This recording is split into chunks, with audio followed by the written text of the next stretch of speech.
আমাদের রাজনীতিতে নতুন বন্ধুরা অনেক বিষয়েই তারা আলাপ আলোচনা করেছে, প্রস্তাবনা দিয়েছে। সেটা হয়তো আরও কিছু চর্চার মধ্য দিয়ে তারা বুঝতে সক্ষম হবেন যে কোনগুলো বাস্তবায়নযোগ্য, কোনগুলো বাস্তবায়নযোগ্য নয় আমাদের এই রাজনৈতিক কালচারে।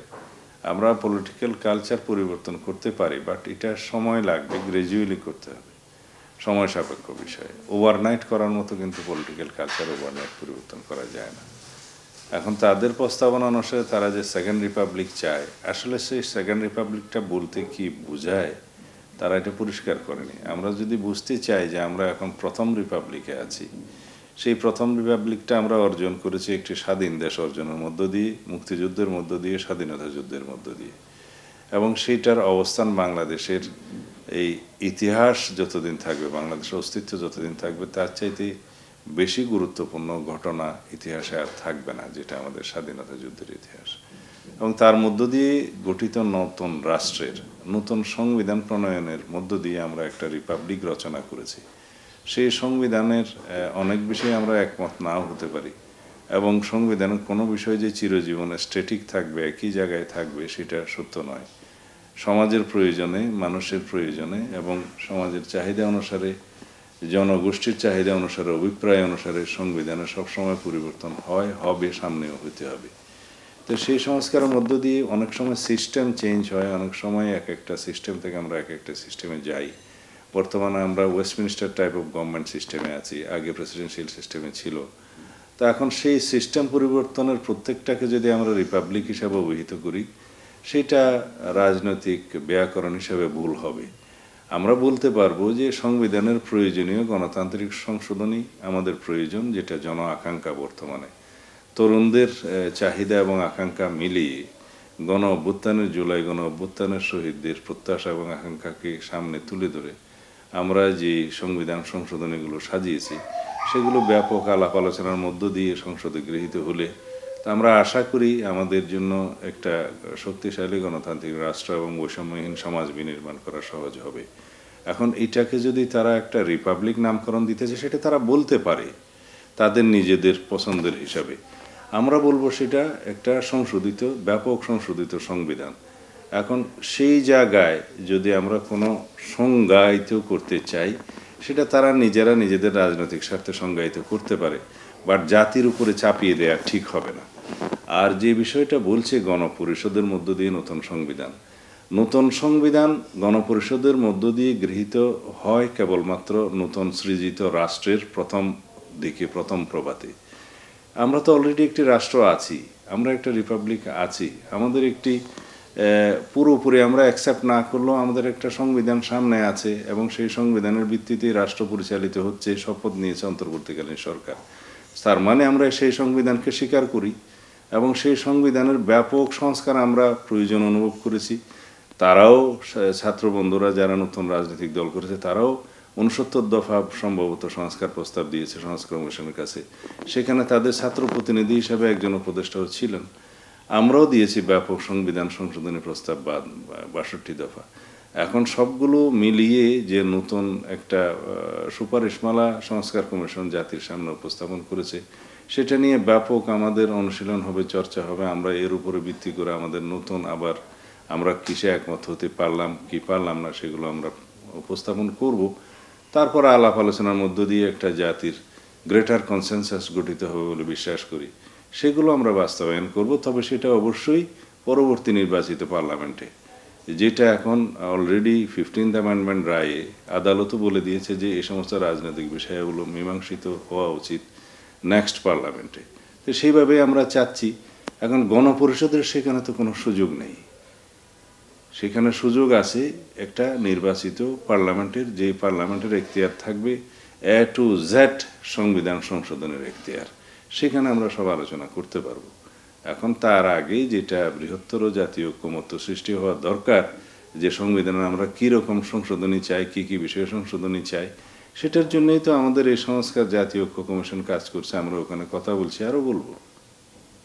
জাতীয় ঐক্যমত্য কমিশনের সাথে আমাদের প্রথম বৈঠক হয় গত মাসের 15 তারিখে।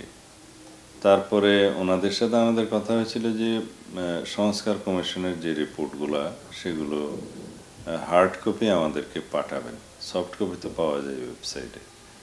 তারপরে আমরা আমাদের দলীয় ফোরামে সেটা আলোচনা করে আমাদের মতামত পুনরায় এক দফা তো আমরা আমাদের প্রস্তাবনা দিয়েছিলাম। এখন আমরা এই রিপোর্টের উপর ভিত্তি করে পুনরায় আমাদের মতামতগুলো আমরা জানাবো, সেটা আমরা এখনো প্রসেসে আছি। আর হার্ড কপিগুলো ইতিমধ্যে পাওয়া গিয়েছে, আমরা সেগুলো উপরে চর্চা করছি, অনুশীলন করছি এবং আমাদের মতামতটা খুব শীঘ্রই আমরা তাদেরকে জানাতে পারবো বলে আশা করি। এখানে আপনার বক্তব্য অনুসারে কিছু বিষয় যেটা বললেন যে এগুলো বাস্তবায়ন কিভাবে হবে, আগে জাতীয় বৃহত্তর ঐক্যমত্য সৃষ্টি হবে যে সমস্ত বিষয়গুলোতে, যে সমস্ত সুপারিশমালাগুলোতে, সেইগুলো চিহ্নিত করতে হবে এবং ওগুলো বাস্তবায়নের জন্য কয়েকটি ধাপ, যেমন নির্বাচনের পূর্বে, পরে এবং মধ্যমেয়াদে, দীর্ঘমেয়াদে এইভাবে ভাগ করতে হবে।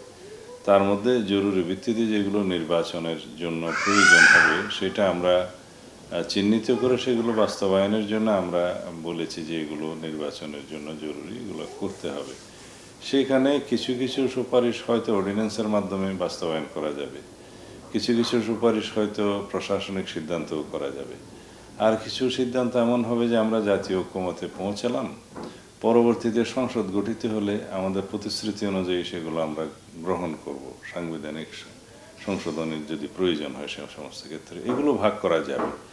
আর সংস্কারের জন্য মধ্যমেয়াদী এবং দীর্ঘমেয়াদী যে সমস্ত বিষয়গুলো চিহ্নিত হবে এবং যে বিষয়গুলোতে জাতীয় ঐক্যমত্য সৃষ্টি হবে সেগুলো বাস্তবায়নে তো কোনো অসুবিধা নাই।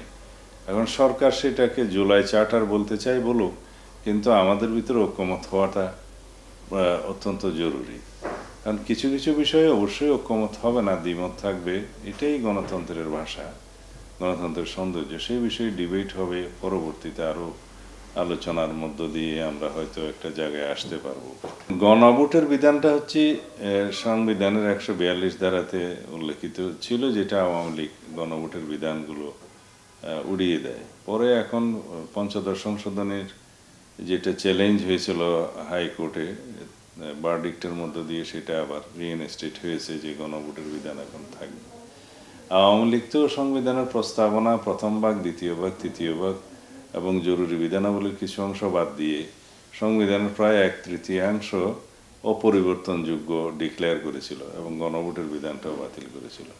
সেগুলো এখন কিছুই নেই, এই হাইকোর্টের রায়ের মধ্য দিয়ে সেটা নাল অ্যান্ড ভয়েড ডিক্লেয়ার করা হয়েছে এবং আমাদের সুপারিশমালা তো সেগুলো আছে।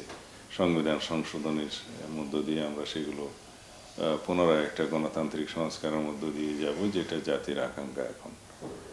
এখন বলা যায় যে সেই গণভোট কখন দেয়ার বিধান, গণভোট একমাত্র তখনই হয় যখন সংবিধানের কিছু অনুচ্ছেদ, যেমন প্রস্তাবনা, তারপরে আর্টিকেল 46, 58 এবং 142, এই সমস্ত আর্টিকেলগুলোতে যখন কোনো সংশোধনী আসে, সেই সংশোধনী গৃহীত হওয়ার পরে রাষ্ট্রপতি একটা গণভোটের আয়োজন করবেন। যেমন সেটা হয়েছিল ত্রয়োদশ সংশোধনের পরে, যখন আমরা প্রেসিডেন্সিয়াল সিস্টেম থেকে সংসদীয় পদ্ধতিতে আমরা যখন সুইচ ওভার করলাম, তো সেই সমস্ত ক্ষেত্রে গণভোট হয়। এখন কি হিসাবে কেন গণভোট হবে তা তো আমাদের বোধগম্য নয়। যে সমস্ত বিষয়াবলী আমরা ঐক্যমতে আসতে পারবো সংস্কার প্রস্তাবের মধ্যে, সেগুলো আইদার অর্ডিন্যান্সের মাধ্যমে অথবা প্রশাসনিক আদেশের মাধ্যমে অথবা জাতীয় প্রতিশ্রুতির মাধ্যমে আমরা রাখতে পারি বাস্তবায়নের জন্য। তো যেগুলো নির্বাচনের জন্য প্রয়োজন, সেখানে আমরা যেগুলো দেখছি এবং আমরা যেগুলো ফাইন্ড আউট করছি, তাতে করে মেজর তেমন কোনো সাংবিধানিক সংশোধনের প্রয়োজন হবে না, দুই একটা ক্ষেত্র ব্যতীত। সেগুলো আমরা জাতীয় ঐক্যমতের প্রতিষ্ঠা হলে সেটা প্রতিশ্রুতি আকারে থাকতে পারে এবং নির্বাচন অনুষ্ঠানের জন্য যে সমস্ত আইনি পদক্ষেপ নেওয়া দরকার সেগুলো অর্ডিন্যান্সের মাধ্যমে করা যেতে পারে। কিছু কিছু ক্ষেত্রে প্রাতিষ্ঠানিক সংস্কার প্রশাসনিক আদেশে করা যেতে পারে। সেটা আলোচনা করলে আমরা নির্ধারণ করতে পারবো।